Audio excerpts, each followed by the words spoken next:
Bonjour, aujourd'hui je vais aborder un sujet qui me tient vraiment à cœur. C'est la disparition du Zaïre de Mobutu au profit du Congo qui est toujours en guerre. Alors, certains nous diront « Ah, c'est une guerre civile qui dure. » D'autres diront « C'est une agression. » Une agression répétée de pays qui veulent s'accaparer les ressources congolaises.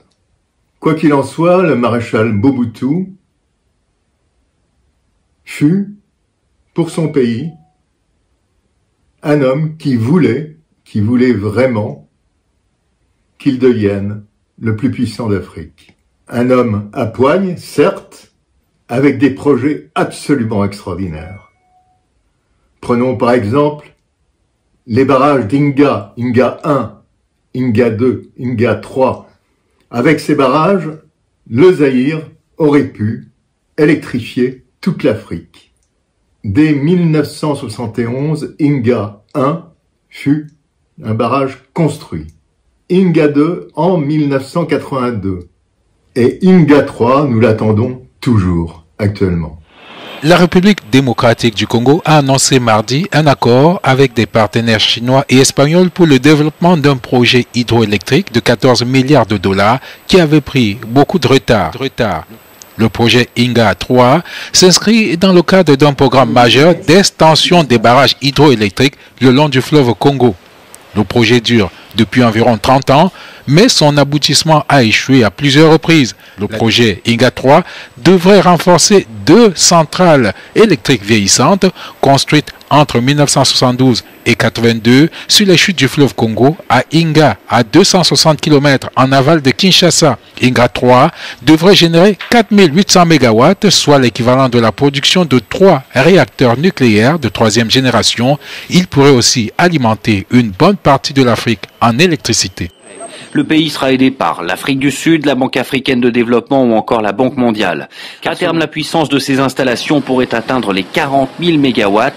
C'est 2 fois plus que le barrage des Trois Gorges en Chine, le plus grand barrage au monde. Il y a eu d'autres projets, des projets les plus fous d'ailleurs. Mais pourquoi pas? En collaboration avec des industriels allemands, Mobutu inaugure un ambitieux programme spatial dans l'est du Zaïre. 8, 7, 6, 5, 4, 3, 2, 1, 0.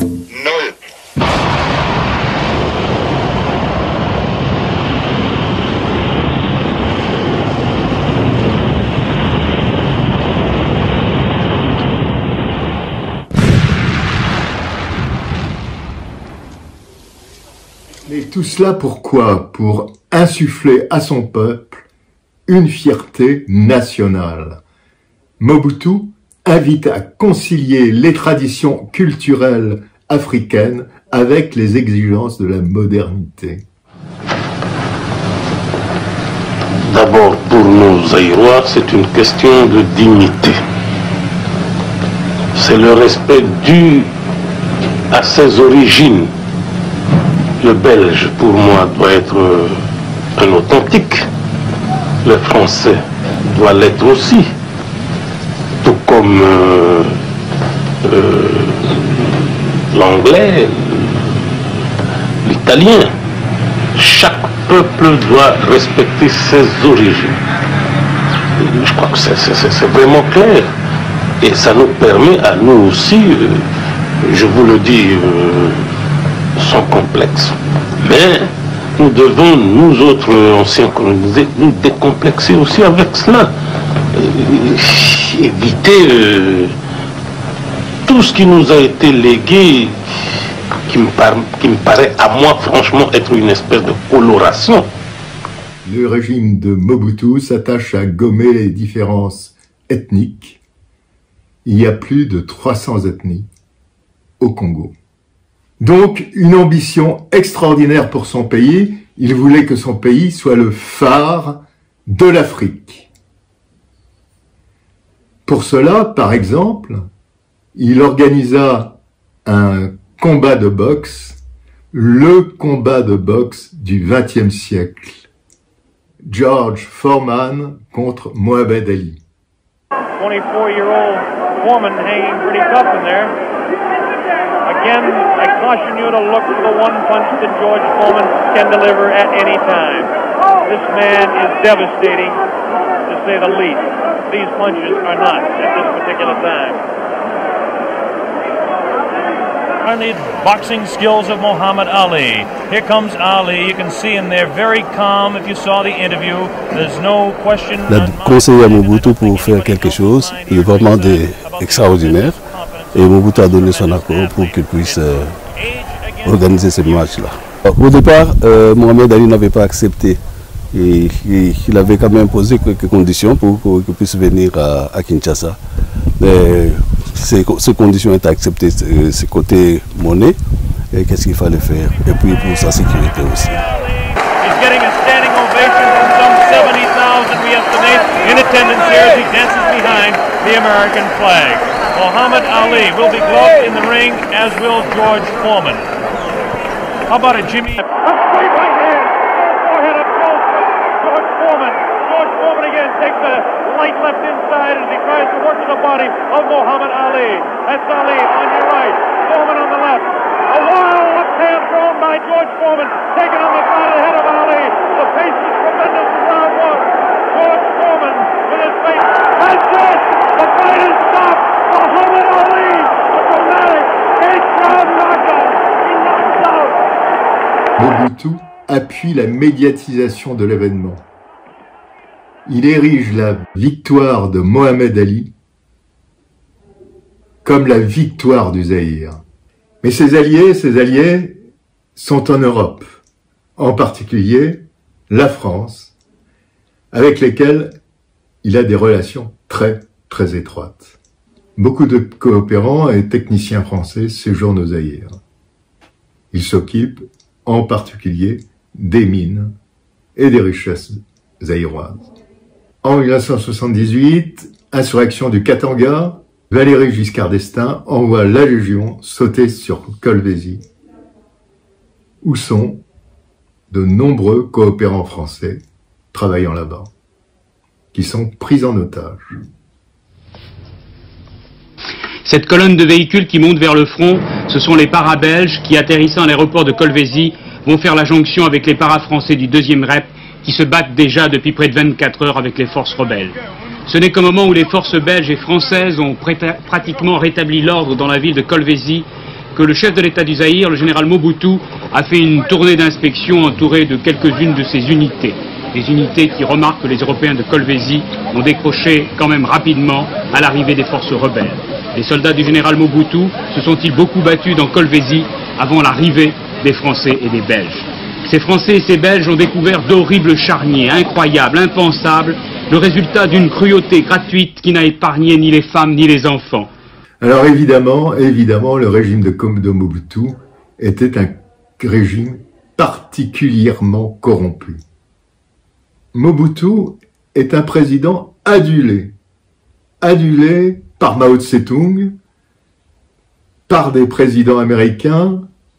Mao Tse-tung admire son courage. Richard Nixon dit de lui apprendre beaucoup. Et Mobutu fait de son pays le symbole d'une Afrique fière de ses traditions et confiante en son avenir. Une Afrique confiante en son avenir. Alors, en 1990, une étape importante de la démocratisation du pays. Face aux grandes mutations qui tourmentent le monde en ce XXe siècle finissant, j'ai estimé, seul devant ma conscience, de tenter de nouveau l'expérience du pluralisme politique dans notre pays, avec à la base le principe de la liberté pour chaque citoyen d'adhérer à la formation politique de son choix. Très chers compatriotes, j'ai parlé des biens de choses et de tout le monde. Je n'ai pas parlé de moi. Que devient le chef dans tout cela? Le chef de l'État est au-dessus des partis politiques. Il sera l'arbitre. Mieux, il sera l'arbitre, mieux, l'ultime reprise.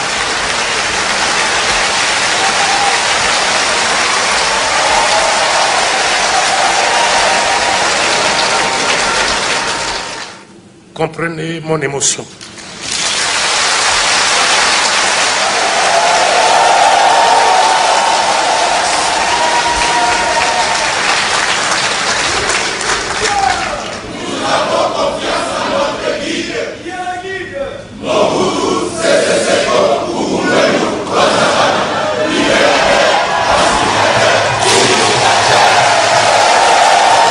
Les oppositions au régime de Mobutu se sont toutes, je dis bien toutes, réfugiées au Rwanda et en Ouganda.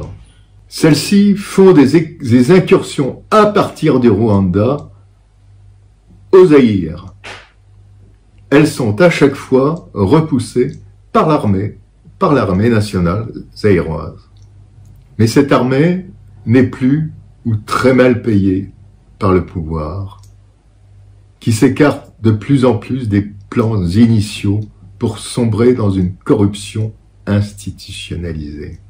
Au Rwanda, justement, après une guerre civile qui a fait plus de 60 000 morts, entre Tutsis réfugiés en Ouganda, faisant partie du FPR, et Hutus au pouvoir à Kigali, un génocide éclate. Le président Hutu au pouvoir à Kigali est assassiné. On désigne une cible, les Tutsis. Il est exactement 20h22 lorsqu'un avion est abattu au-dessus de Kigali, la capitale du Rwanda. Dans cet avion se trouvait, outre le président Habyarimana, donc le président du Rwanda, le président du Burundi. Il n'y aurait pas de survivants. 2 missiles ont été tirés sur l'appareil. C'est un attentat. Le président Hutu du Rwanda est mort. Les Tutsis sont accusés. Quelques minutes plus tard, des barrages sont érigés à Kigali. Hommes, femmes, enfants, tous ceux qui portent la mention Tutsi sur leur carte d'identité sont exterminés par les extrémistes Hutus. On craint le déchaînement de la guerre civile entre ethnies rivales Hutu et Tutsi. Paris prend ses dispositions pour évacuer les 600 ressortissants français qui se trouvent actuellement au Rwanda. Ce que j'ai vu, c'était affreux. C'était vraiment le massacre organisé. Des enfants dans ma paroisse, il y en a eu une trentaine qui ont été massacrés devant moi et je ne pouvais rien faire. Le génocide va durer 3 mois, 100 jours qui feront au moins 800 000 morts. Il y a eu ensuite, de la part des Tutsis qui avaient repris le pouvoir sur les Hutus, à Kigali, une répression féroce. Des centaines de milliers de Hutus fuirent le Rwanda et arrivèrent au Zaïre. Hutus qui donnèrent une occasion en or au régime de Rwanda pour intervenir au Zaïre et renverser Mobutu. Un des opposants donc à Mobutu est à Kigali. Il est à la manœuvre, il s'appelle Laurent Désiré Kabila. Mais derrière les instructeurs rwandais, dès 1996, il y avait des Américains et qui avaient pour but de déstabiliser le Zaïre de Mobutu. Le Pentagone est accusé d'avoir assuré l'entraînement de soldats ayant participé au renversement du président Mobutu. Ces mêmes soldats se sont compromis dans des crimes contre l'humanité commis par les troupes rwandaises au Zaïre contre les réfugiés Hutus. Le Congrès américain demande des éclaircissements. Le ministère de la Défense reconnaît à ce moment-là que son assistance technique a largement dépassé le cadre humanitaire. Le cadre humanitaire.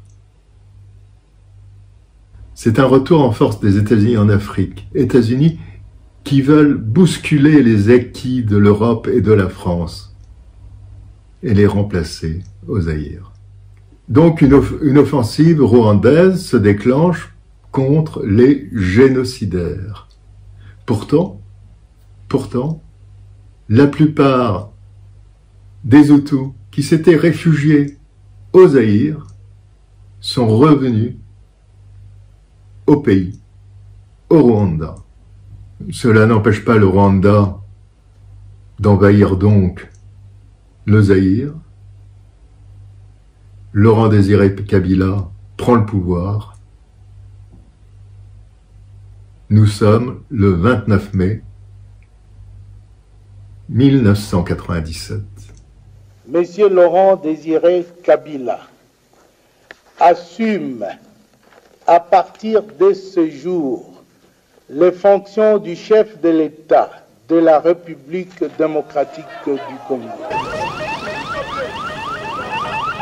Pendant que le maréchal était contraint à l'exil au royaume du Maroc, le troisième président de la République prêta serment au stade des martyrs, ex-Kamanyola. Moi, Laurent Désiré Kabila, président de la République, je jure fidélité à la nation. Mobutu, quant à lui, s'exilera au Maroc, où il meurt 4 mois plus tard d'un cancer. Le Zaïre devient la République démocratique du Congo. Kabila, alors, décide de nationaliser les mines congolaises et de renvoyer chez eux les alliés, c'est-à-dire les Rwandais, qu'il avait portés au pouvoir. Kigali refuse, bien entendu. Ils ont maintenant la possibilité de piller le Congo. Et comme par hasard, un nouveau front de résistance du Congo naît à Goma contre Kabila. Laurent Désiré Kabila décide de renvoyer dans leur pays les soldats rwandais qui l'avaient pourtant aidé à conquérir le pouvoir en mai 97. Les Banyamulenge, Tutsis d'origine rwandaise et qui avaient prêté main forte à Kabila il y a 2 ans, s'estiment en danger. C'est la raison pour laquelle certains prennent aujourd'hui les armes. Ils accusent également le président de népotisme et de corruption. Ils n'ont qu'un seul objectif désormais, chasser Kabila pour, disent-ils, préserver l'unité et la sécurité du pays. Nous sommes en 1999, j'ai une possibilité d'aller voir comment les choses se passent à Goma. Je m'y précipite. Le pays des Grands Lacs, à l'est de la République démocratique du Congo, bordé par le Rwanda et l'Ouganda, est entré en rébellion contre le pouvoir central représenté par le président Kabila il y a maintenant plus d'1 an. Les motifs de cette rébellion, qui est née à Goma, une petite ville frontière avec le Rwanda, sont apparemment simples. Laurent Désiré Kabila, lors de sa rentrée à Kinshasa, la capitale du Congo, après une guerre éclair contre le président Mobutu, n'aurait pas respecté les principes démocratiques qu'il avait si souvent proclamés lors de sa révolution. Le nouveau président a également dénoncé les contrats qu'il avait signés avec de grandes compagnies minières qui lui avaient donné argent et conseillers militaires. Ses anciens alliés, le Rwanda et l'Ouganda, qu'il avait portés à bout de bras lors de la guerre de 1997, se sont retournés contre lui. Et donc, le 2 août 1998, des militaires congolais basés à Goma se rebellaient contre le pouvoir central. L'intérêt des pays limitrophes du Congo est évident. La partition de ce géant africain serait la bienvenue. Il est l'un des pays les plus riches du monde en minerais de toutes sortes. Sur l'aéroport de Goma, le commandant en chef de l'armée de libération, le commandant Ondekane, donne ses dernières instructions aux troupes congolaises partant pour le Kasaï oriental. Le cessez-le-feu n'empêche pas les protagonistes de renforcer leur position.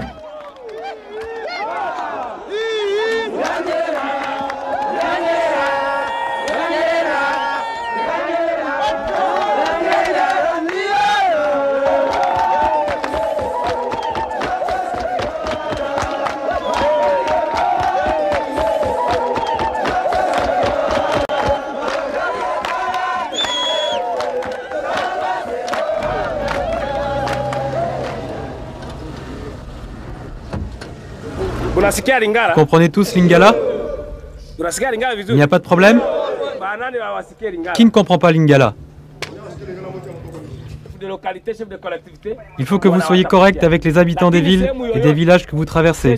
Vous êtes là pour les libérer, pas pour les violer ou les voler. Nous ne sommes pas là pour nous battre contre nos frères, mais contre le système qui s'est instauré dans notre pays, contre la dictature.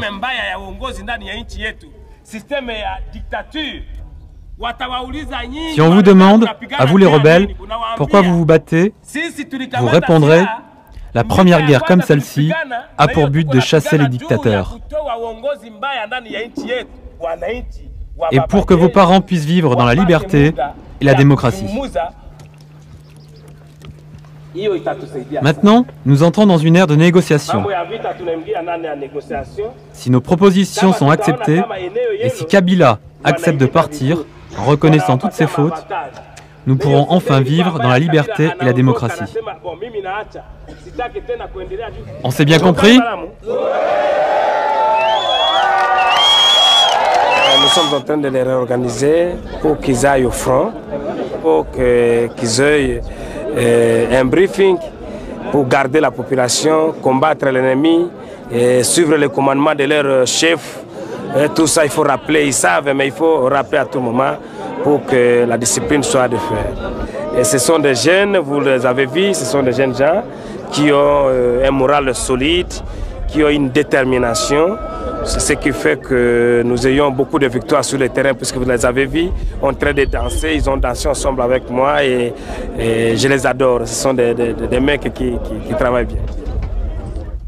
Les militaires rwandais ont préféré ne pas engager leur aviation dans le conflit. Ils font donc appel à une compagnie aérienne basée à Kigali, créée pour l'occasion, ayant à sa tête des mercenaires russes. Elle a pour mission d'amener vivres et munitions aux troupes de la résistance qui, pour certaines d'entre elles, sont à plus de 1000 km de leur base, sans autre moyen de ravitaillement que l'avion. En effet, les routes sont soit coupées par les maquisards pro-Kabila, soit détruites par la forêt.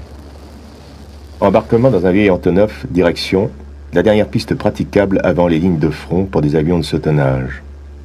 Les troupes du RCD étant aux portes de la capitale du diamant, Mbuji-Mayi, tenues par l'armée de Kabila. Le plan de vol est simple, être le plus haut possible pour éviter les tirs de missiles à courte portée, puis descendre rapidement, s'opposer à vue.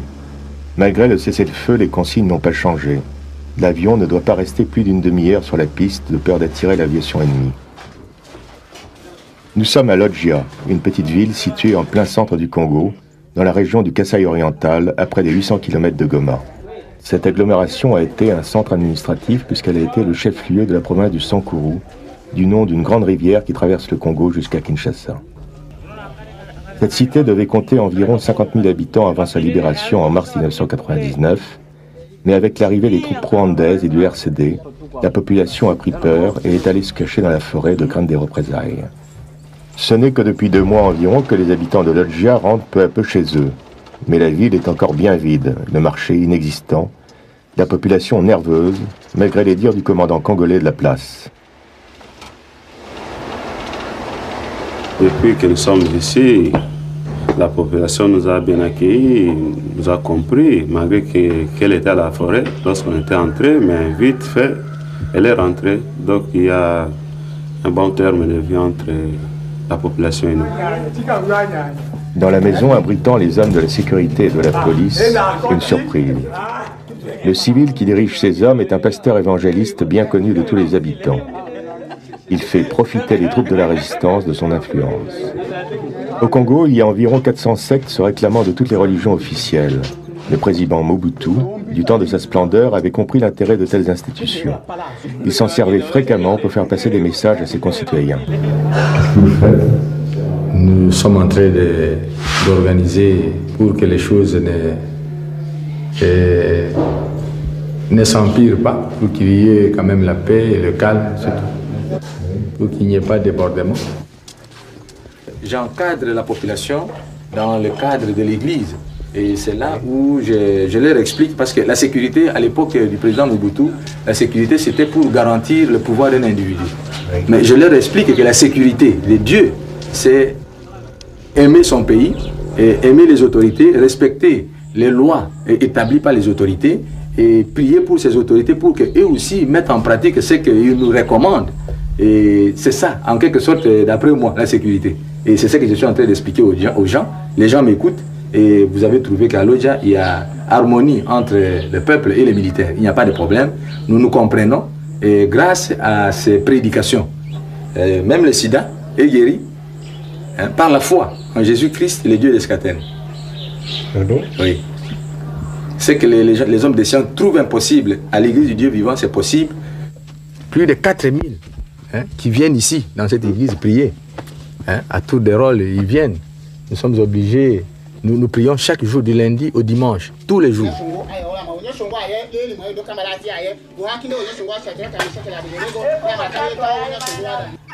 Mais les incidents avec la population sont fréquents. Des militaires sous brutalisent la population régulièrement, instaurant un climat d'insécurité permanent. Nous les parents, parasitistes d'Isaïe, au Congo aussi. Pourtant, une discipline de fer est appliquée.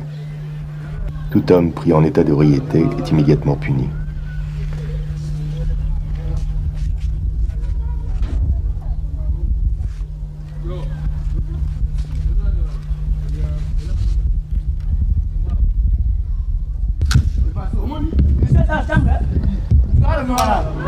Vous voyez l'étendue de la ville de Lodja.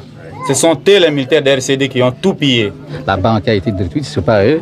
Nos pharmacies, nos magasins, tout ont été détruits, toujours par les alors qu'ils cessent avec les réflexes. Nous ne voulons pas RCD, qu'ils quittent, que les Rwandais quittent notre territoire congolais, qu'ils rentrent chez eux. Tous les étrangers, les envahisseurs, qu'ils rentrent chez eux, qu'ils nous laissent tranquilles chez nous. Les agresseurs qui s'en aillent chez eux, c'est ce que nous cherchons, c'est ce que nous demandons. Si vous avez pitié de nous autres, vous les Français, les Américains, si vous avez le pitié de nous autres, de toutes les façons, nous demandons la paix. Ça fait, par exemple, toute une année et demie. Une année et demie, les enfants n'étudient pas, pas de médicaments, pas de quoi. Les Wamba, ces enfants se trouvent en Europe, sont en train d'étudier. Nous, nos enfants souffrent ici. Nos frères congolais sont de nature de Rwandais. Ce sont les Rwandais qui les dictent pour qu'ils viennent nous faire ce qu'ils veulent. Nous voulons vraiment la fin de la guerre. Nous voulons la fin de la guerre. Ils sont les agents d'exécution pour cette force-là. Ils ne font qu'exécuter à l'heure dit. C'est pourquoi nous nous sentons maintenant engloutis, envahis. La banque, détruite lors des combats qui ont enflammé la ville, est gardée par un détachement mixte de Rwandais et de Congolais.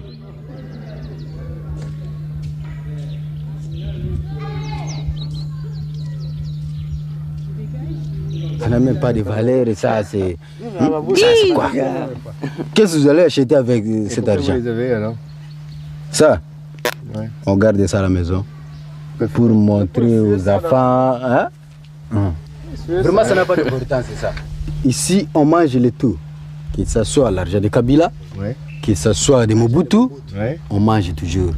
Non, nous regrettons beaucoup parce que nous avons un président là maudit comme Kabila. Et comment vous faites pour acheter vos cigarettes alors? Non, nous cherchons beaucoup de biens. Nous cherchons beaucoup de biens pour avoir une tige de cigarettes pour fumer. Et ça ne tient même pas une tige, même pas un paquet de cigarettes. Nous sommes des fumeurs. Nous sommes à l'opération. Depuis ma naissance, je n'ai connu jamais les biens, car les malheurs. Toujours le malheur? Oui.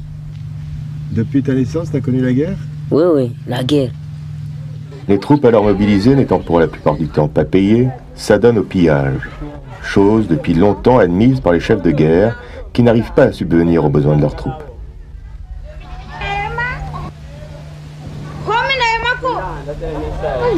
On a tout pillé ici, ce qui était à l'intérieur. Tout. On a tout pillé, tout.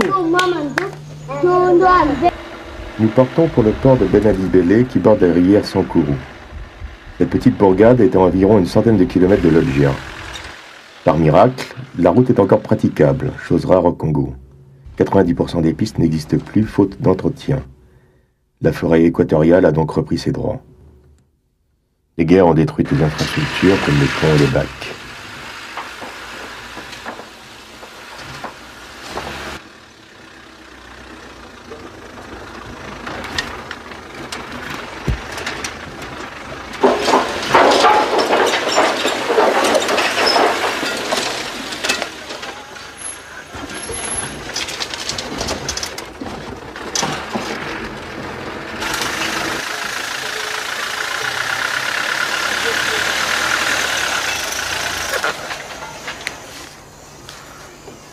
À Benadi-Bélé, les combats faisaient encore rage autour de la ville il y a encore quelques semaines. Dans la forêt, où les troupes de Kabila s'étaient réfugiées. Des hommes ont été faits prisonniers, ce sont des Congolais. Selon les termes mêmes du commandant rwandais du district, ils vont être immédiatement rééduqués pour qu'ils comprennent enfin leurs fautes et rejoignent les troupes du Rassemblement congolais pour la démocratie.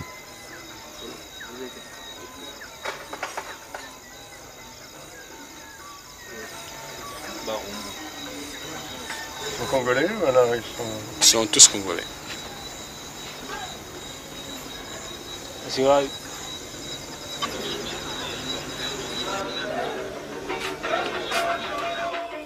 Le lendemain matin.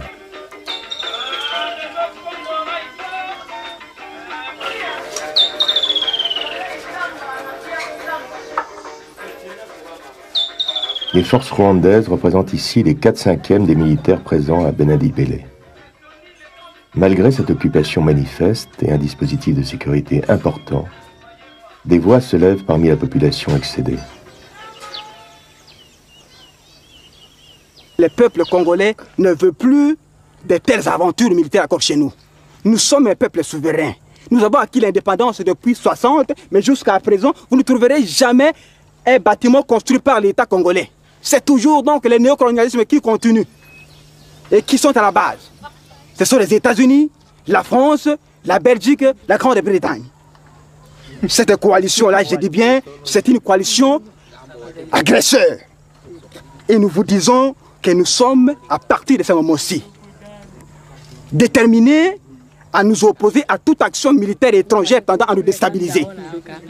Nous avons salué avec toute énergie la vraie guerre de libération de 1997 menée par Laurent Désiré Kabila. En dehors d'autres guerres dont on dit, je vous dis, il n'y a pas une guerre de libération. Ce n'est pas une libération, c'est une guerre d'agression. Nous sommes occupés, nous sommes asphyxiés. Vous écoutez les nouvelles, monsieur? Oui. Vous écoutez les nouvelles? Oui, j'écoute les nouvelles. Alors, quelles sont les nouvelles? Non, aujourd'hui, il n'y a pas de bonnes nouvelles. Il y a toujours des manœuvres. Combien de cessez-le-feu on a signé en Angola? Maintes fois. On n'a jamais trouvé solution en Angola. Est-ce que chez nous, vous nous proposez quelle solution? Aucune.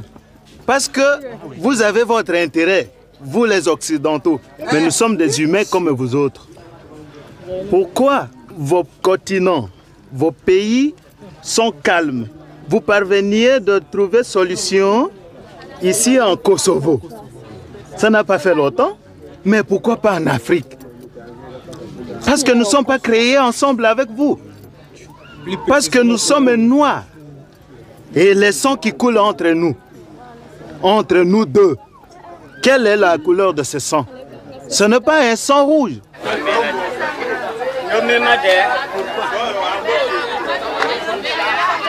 Nous sommes déstabilisés à cause des bombes qui arrivent souvent.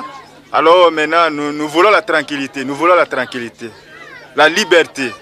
Nous souffrons d'une façon extraordinaire.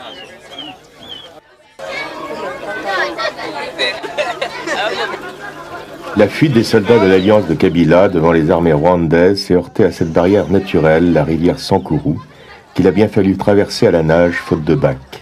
Il y eut des centaines de morts noyés et un important matériel laissé sur place. La vie des habitants de Benadi-Bélé, comme celle de toutes les personnes vivant au bord de la rivière, est suspendue à la reprise du trafic fluvial, qui était resté leur seul moyen de communication. La rivière étant navigable jusqu'à Kinshasa, ils pouvaient faire le commerce du sel et des médicaments qui manquent maintenant cruellement dans toute la région. Pas la guerre, vraiment qui se termine, ça fait déjà longtemps. Et tant des années, il y a que la guerre, il n'y a pas la solution. Il n'y a pas l'hôpital. L'hôpital ne fonctionne pas. Alors, il signe. Il n'y a pas de médicaments. Il n'y a pas à manger. Alors, nous sommes en train de pas de médicaments, même vraiment les moyens de se déplacer, mais des déplacements difficiles. Nous vivons vraiment, en tout cas, ça ne va pas. Comme des bêtes. Ça ne va pas. La population, nous sommes en train de souffrir, de mourir, et partout, beaucoup de maladies. Oui. Avant, nous vendait des carburants ici. Bon, on prenait par exemple l'avion d'ici à Kinshasa, on achète les marchandises, on arrive ici, on va les vendre vendre, nous aurons donc de l'argent. Les bateaux aussi, ça fonctionnait dans de très meilleures conditions. Mais pour le moment, vraiment, ça ne va pas. Pour le moment, pas de circulation, pas de déplacement, pas de quoi, pas de... C'est ça. Nous sommes bloqués. Nous sommes bloqués, monsieur. Nous sommes bloqués. Ici, ce que nous vendons, ça n'y est pas. Au lieu de nous envoyer ici des gommes jusqu'à l'Odia, ça n'y arrive pas. C'est probable, pourquoi pas? Puisque vous voyez les gens en train de souffrir. Lorsqu'on a la paix, alors on peut travailler par-ci, par-là. Vous voyez maintenant, moyen de communication, il n'y en a pas. Moyen de déplacement, il n'y en a pas. Et alors, comment est-ce que les gens peuvent vivre en paix? Nous voulons la paix, puisque si la paix est liée, on aura beaucoup à faire. Mais il n'y a pas du mal pour qu'on ait la paix. Depuis 1999, rien n'a changé. Les Rwandais sont toujours là, la guerre fait rage dans la région des Grands Lacs et personne ne lève le petit doigt. Laurent Désiré Kabila fut assassiné en janvier 2001 par son garde du corps. Il fut remplacé par son fils, beaucoup plus ouvert que lui à l'exploitation des mines par de grosses compagnies minières. Juin 2022, encore des incursions des armées rwandaises au Congo. Personne ne fait rien. Nous sommes à Tchanzu, non loin des frontières du Rwanda et de l'Ouganda, un point chaud des affrontements avec les rebelles du M23 cette semaine. Des combats qui se doublent d'une vive querelle avec le Rwanda, accusé une nouvelle fois par le Congo d'envoyer des soldats pour soutenir les rebelles. Le Rwanda a déployé dans les environs de Tchanzu 500 militaires des forces spéciales, tous habillés d'une nouvelle tenue de couleur vert-noir et coiffés des casques de sa force spéciale. Une affirmation rejetée une nouvelle fois par les autorités rwandaises. Nous n'avons aucun intérêt dans une crise et ne répondrons pas à des accusations sans fondement. Depuis avril, de violents combats opposent l'armée congolaise au groupe Mouvement du 23 mars, le M23, une ancienne rébellion Tutsi. Le sursaut de violence inquiète la communauté catholique qui prépare la visite du pape François, prévue du 2 au 5 juillet, avec une étape à Goma. L'évêque de Goma a annoncé que le pape désirait rencontrer des victimes des violences dans l'est du Congo. Mais certains catholiques craignent maintenant une annulation du voyage. On est tellement inquiet par le fait que les combats ont repris. Pourtant, il y avait déjà un peu d'accalmie. On comprend que les affrontements ont repris. On a tendance à croire qu'ils n'ont que comme mission empêcher l'arrivée du pape. En attendant le pape, l'Église catholique a annoncé en début de semaine qu'elle organisera une marche le 30 juin pour soutenir les FARDC, prier pour les victimes de la guerre et compatir avec leurs familles. Si l'ONU s'indigne.